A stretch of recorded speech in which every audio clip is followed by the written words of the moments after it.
I realized that the signs were not good.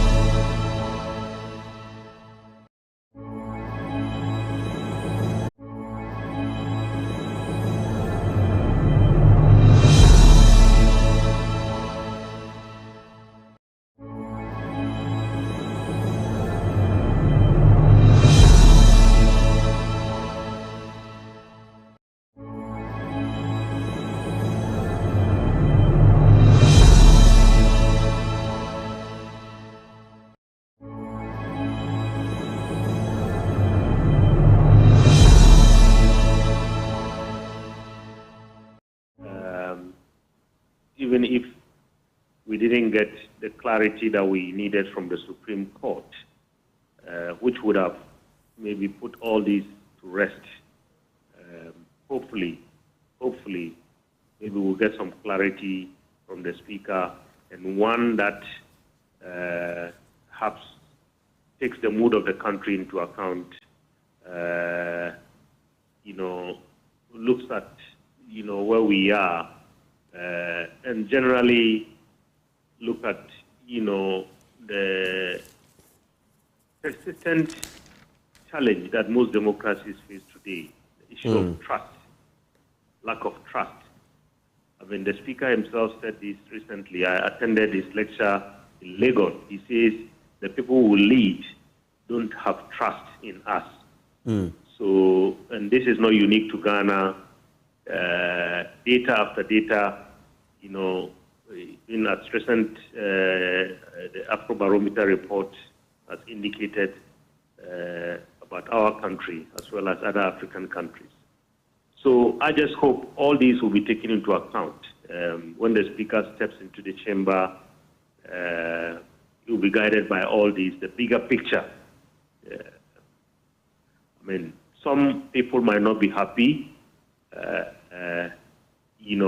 but I think the unity of our oneness of our country and the effort not to plunge our country into a crisis that could spill out of control, hopefully would guide the Right Honourable Speaker and the leaders once they step into the chamber this morning. So there are interesting scenes in the chamber, but all eyes are on the Speaker.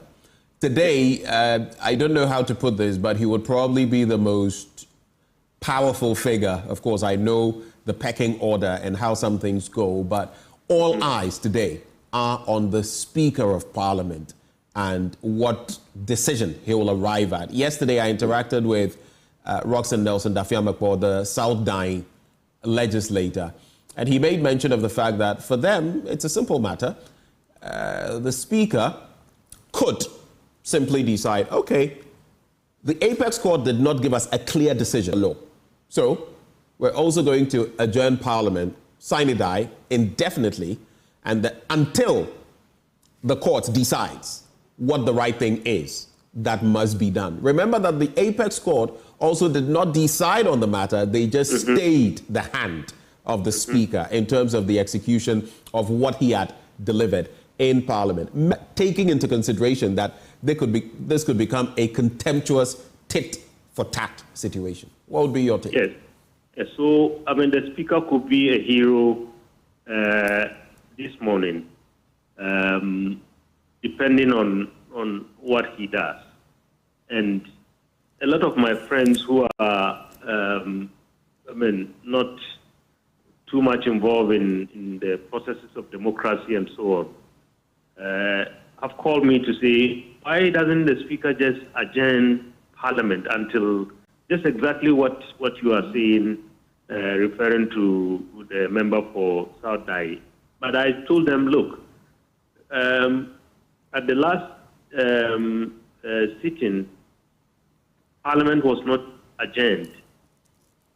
So that can only happen today when they come together. And I think I buy into that that suggestion, because then maybe people can go away. Sometimes time heals, and hopefully, as the days and weeks go by, some discussions can happen, and some compromises can be struck.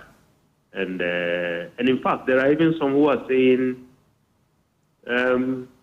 maybe the parliament should be adjourned until elections, just so that we avoid all this unnecessary. The business of the country will suffer, but I think it's better than having maybe a war situation on our hands.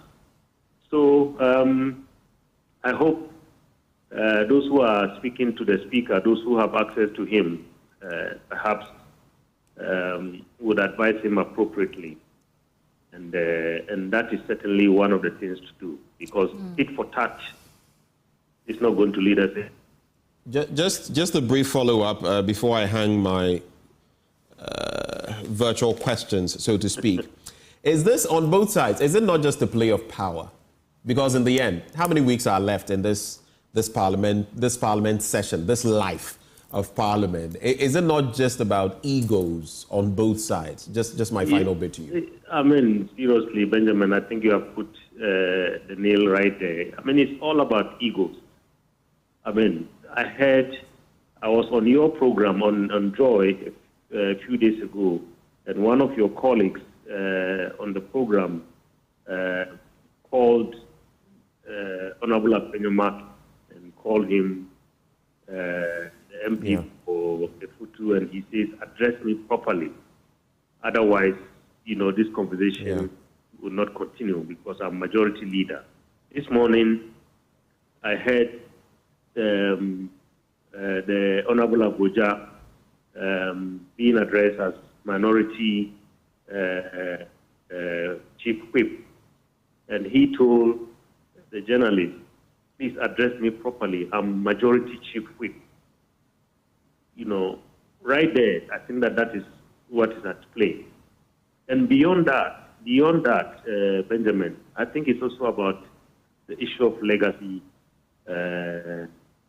Maybe, every group trying to project itself. We have heard the NDC say that we are going to repeal this, we are going to repeal that. The MPP would say we are going to guard this jealousy. This is our record, this is our legacy. So these are the issues that are at play. But to be honest with you, beyond all this is also what a lot of lay people are saying. Some people are calling us and saying that, look, we know in the dying days of Parliament, that is when a lot of kind of obnoxious things are done. So maybe the situation we have on our hands, if for instance, the minorities have changed, then perhaps that could serve as a check. And now I'm talking about the interests of our country. Right. So, people are raising all these issues. So these are all at play in terms of, there's very few weeks left, but a lot could happen within these few weeks. Dr. Norman, right before you go, right before we let you go, I've heard you say that you hope that those who are in the ear of the speaker sort of nudge him in the right direction. And we are standing on the brink of a precipice where one wrong move or one wrong decision could lead us to disaster. In this case, what would be the right move? Well, I think the right move, honestly, I mean, if I could offer any advice to the right honorable speaker, is to walk into the chamber and maybe have a very simple one sentence statement, like the honorable member for South Dai has said. We don't have clarity. Our country is on the brink. Our democracy is being tested. Let us wait until we have clarity on 97, G and H, and then we can reconvene. Well, then I think our country would go back and try and see how we can reset the relationships and make sure that, we keep our record intact, at least as a hope for democracy in our sub-region. Thank you so much, Dr. Rashid Rahman, Executive Director for the Africa Center for Parliamentary Affairs. Right. Yeah. Thank you for having me. Well, we still have Dr. Asa Asante with us. Do we? Doc, are you still with us? Okay. Sweetie, would you like to?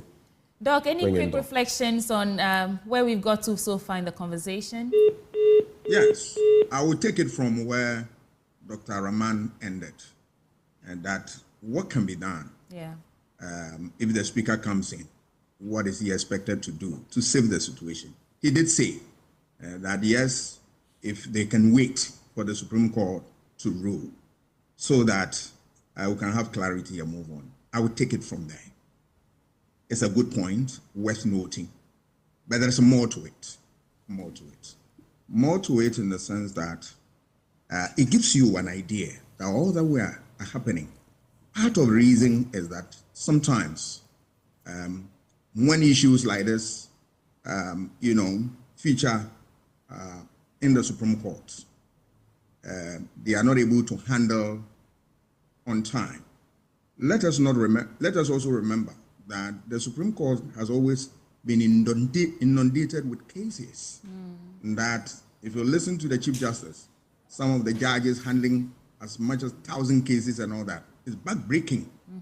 And it's also a problem that we as a society need to confront that problem head on through a certain reforms so that we save our judges from dying on the bench. So that when pressing issues like this come up, they can look at them and then deal with them with dispatch so that, we'll have clarity on this issue. Because when you look at some of the cases, you realize that because of the difficulty the Supreme Court has, and virtually handling every case in Ghana, it is unable to handle some of the issues quickly. Let's look, for instance, the issue of Domlibo matter. The Supreme Court came in with their judgment when the man had been hounded out of office already, and then ruled that the president was wrong. All right. It may not be the fault of the Supreme Court because they are inundated with cases. So that calls for a serious reform where we can look at a situation where in certain jurisdictions we have constitutional court and then we have other court. Where the constitutional court is like the Supreme Court, handling fewer cases, and then they leave the rest for other courts to handle.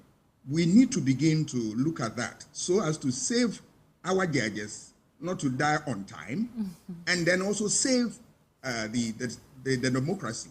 All right. If we go there, it's a long road, but I think it begins with what? A step. We need to look at that so that there are lots of work that are on them that prevent them from dealing with issues head on. All right. Quickly, within a short time. It's where it's one of the factors that have brought us this far. So I believe that we can also look at that and then help both sides, the court and ourselves. Some of the issues, like what my colleague Dr. Rahman has been saying and all that, the real beef is 97(1) G and H, all right?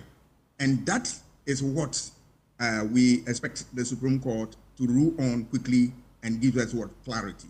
Beyond that, I also, from my reading and where I sit, I believe that there are certain germane issues that we need to deal with. And Dr. Rahman also touched on part of it, is the issue of trust among our institutions within the state. Yesterday, I spent a lot of time reading the CDD Afrobarometer reports. And it is interesting to point out that 27% of Ghanaians are the only people who have trust in what? The courts. Can you imagine that? And if you come to those who are political, who are, deep in what? Politics, neck deep in politics.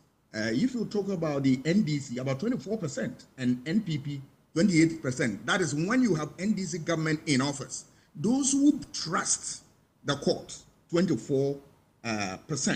When you have MPP government in office, those who trust the court, 28%. It tells you that there's a big trust deficit, which we need to work.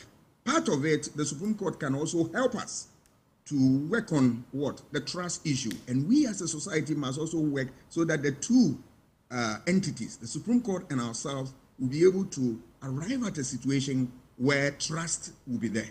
Because when people lose trust in the courts, obviously we go back to the Hobbesian or the Lockean state of nature, where life is nasty, brutish, and short. We don't want to get there.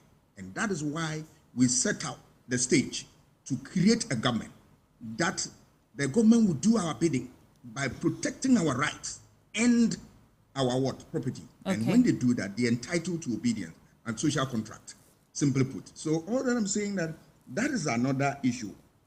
Another issue that I identified is the issue of certain rules that are not clear.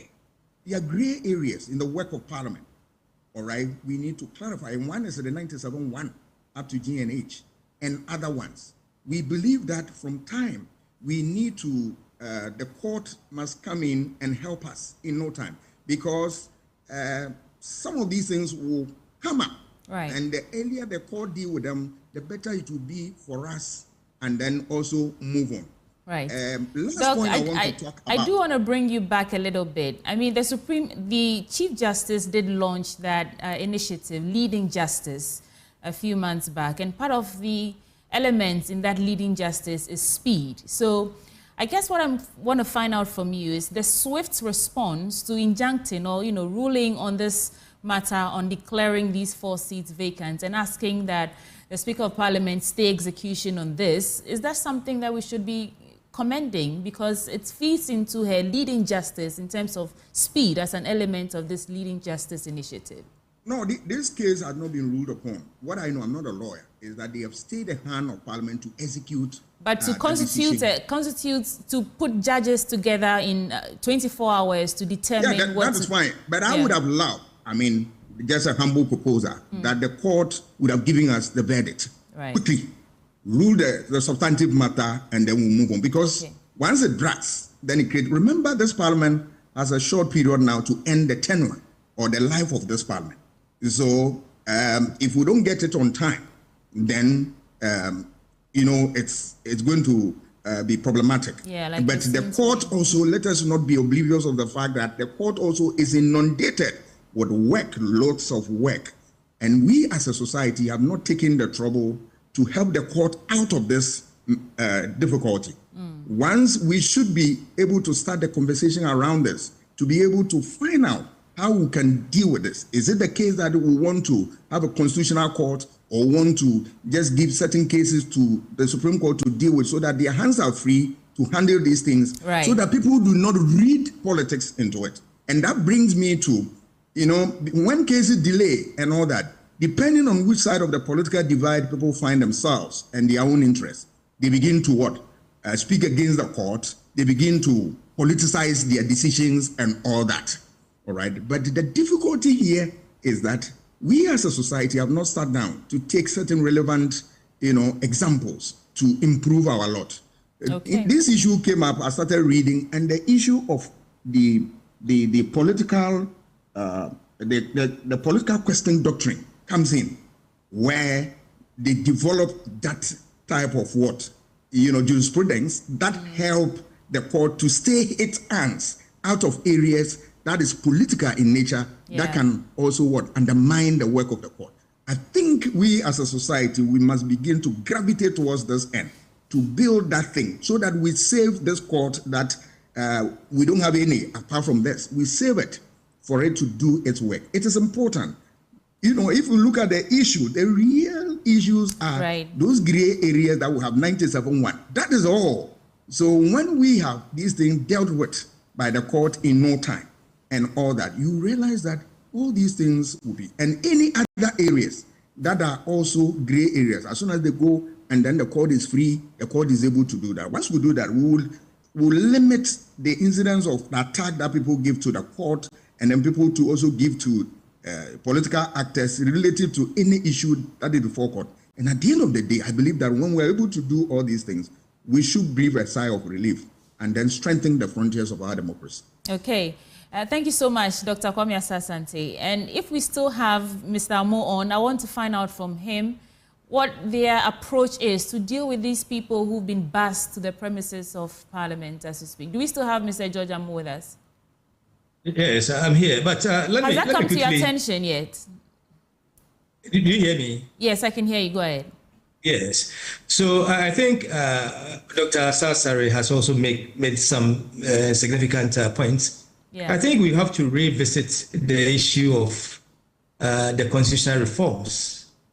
I think we have to go back to that place. The issue of trust and other related issues. I think if we're able to revisit and try to bring some closure on forming, I think we should go back to it and get it right once and for all. But the question you posed, you see, I would want to urge our political leaders. Whatever they do today would live long after their tenure in office. So we should be very, very careful. I saw some until you said it, I didn't know that they were busing people to get closer to the Parliament House. Because I saw both NDC and NPP on my way back here in the office. Some vehicles, conveying some people. I think we have to stop these things. Yeah. They are not going to help us in any way. We should allow the institutions of states, to play their roles. And if you keep intimidating them like we want to do, we are not going to get the trust that we all desire from them. So that is what I want to say. And also to inform Joy and the entire country. We've had very useful conversations with some of the leaders in Parliament, including the Speaker of Parliament himself. And that is why some of us derive the confidence that we are going to have, peace at the chamber today. So let us keep propping our leaders. They are all that we have. Let us keep, criticizing them, but also to give them the assurances that we are with them. You see, when we do that, we help our leaders to give us the kind of governance we all desire. So let us get encouraged. I'm sure the leaders of our country will not yield to chaotic, state. We have come across it before, and I'm sure we are going to overcome this. By the end of today, we would have crossed this path, and Ghana would be the winner. So let us do that, and I will encourage you, our friends in the media, let us shape conversations towards a resilient country. Mr. Amo, I must say that your confidence is sort of inspiring, that you are very confident that at the end of today, Ghana will remain peaceful, Ghana will win without any chaos that might be stemming as we speak in Parliament. Thank you so much for joining the conversation. And unless Ben has any more reflections, we would have to... Ben, what do you think the political question is? It's stuck in my head. Do we still have Dr. Kwame Asah-Asante? And I want to ask you. I'm around. Doug, do we have a political question here? What is it? The political question doctrine. I'm not a lawyer, but I have learned from the lawyers, is that there are issues that are political in nature, and that if you allow Parliament to come in, or you allow the Supreme Court to come in, the Supreme Court will end up tainting itself. It will get itself entangled in such a problem. Americans witnessed this over the years. They developed this as part of their jurisprudence so that they stay the hands of the Supreme Court from political issues of political nature, so that the court will be free to administer when there are real constitutional interpretation issue or real legal issue. But if they are of political nature, they stay away. This plot that we are seeing right now in Parliament and the Supreme Court's interference, should I say, in parliamentary business, is there a political question to ask? No, the issue is that when you look at it, you realize that now, from the little that I know, I'm not a lawyer, but you realize that standing orders, then certain rules of parliament, and in addition, the constitution and any other relevant, that is what parliament work with. And these things are in line with the constitution. So when they clash, when parliament clash with the Supreme Court, then you realize that there is a problem somewhere. And the problem will be a certain clarity that you need on certain things so that the parliament as institution will chart that path and all that. This is where we as a society, we have left a number of them unattended to. We have not dealt with that. So once we look at that, I mean, lawyers are very, I mean, the lawyers I know in this country, very great guys who can sit down and then delineate all these areas and then help us so that the court will not move in there. The court, remember the court had ruled some years ago that parliament is a master of its own world rules and all that. So I'm sure it is based on this type of what? Understanding, all right? And that they develop that. I believe that they can take the conversation a notch further by developing that political doctrine concept so that any area that will affect or the court will not go in. And then they allow the legislature to work. And the legislature will also know it navigate its way. I can see from where I said that is the difficulty that we have at time. And we as a society have not been able to deal with the cases that confront the court, that they are inundated with cases and all that. Another thing that we have to look at is that when we are able to get this basis right, issue of compliance will become easy to administer and all that. And if you look at it, issue of compliance is the problem that also lingers in here, all right? And so gradually, it's my hope and prayer that we'll get there. And then Parliament will also take another step. I know that when members are elected to Parliament, they walk them through ABC or parliamentary life and all that. Doc, you have to land on this point for me. Yeah, I'll land. Yeah. One of the things that we need to do is to be able to strengthen the socialization process in Parliament where they inculcate certain norms and values in people, and then also to know some of these gray areas and how we can navigate our way. Because the issue is before the Supreme Court, I want the court to rule, then we'll come out with, look at what the court has said and see how best we can also contribute to strengthen the frontiers of this fragile democracy. Thank you so much, Dr. Kwame Asah-Asante. Benjamin Akapo. Well, when you asked, I was smiling. Pardon me? Yeah, I'm looking forward to seeing Parliament. Okay. For those of you who don't understand what she means, I'll be heading there. That's what she's referring to. Not that I have any. But it's interesting because basically what you were asking, the political question doctrine, would then focus on justiciability. The court has the power to rule on legal matters. And usually in the United States, you would see some of these come to the fore. And Parliament or Congress or whatever does its work when it comes to politics. And so in a way, it weaves into the separation of powers and the rule of law. Don't commingle or intermingle some of these things. So that in the US, they have an interesting system where there are areas where the courts will not come in. They will leave the political actors to do their own things. Here, of course, our situation is a bit of a And I remember Dr. Ben, is it Bonsu Mensah, on Newsfile, something was calling her Mami, so I remember her as Mami. Right. And she was saying that Mensah Bonsu, Dr. Mensah Bonsu, and I think she was explaining around the same thing about how Parliament's business nobody can tell Parliament how to do their business, except they are not doing their business constitutionally. Exactly. Only then can the Supreme Court come in and say, okay, you've done this and that, it's not constitutional, you need to take a second look at it and do it well. But this is where we are. And Kweku Asante is still in Parliament for us, we're bringing us up to speed on everything happening. But for now, this is where we end the conversation. Dr. Kwame Asah-Asante joined us, he's a political scientist.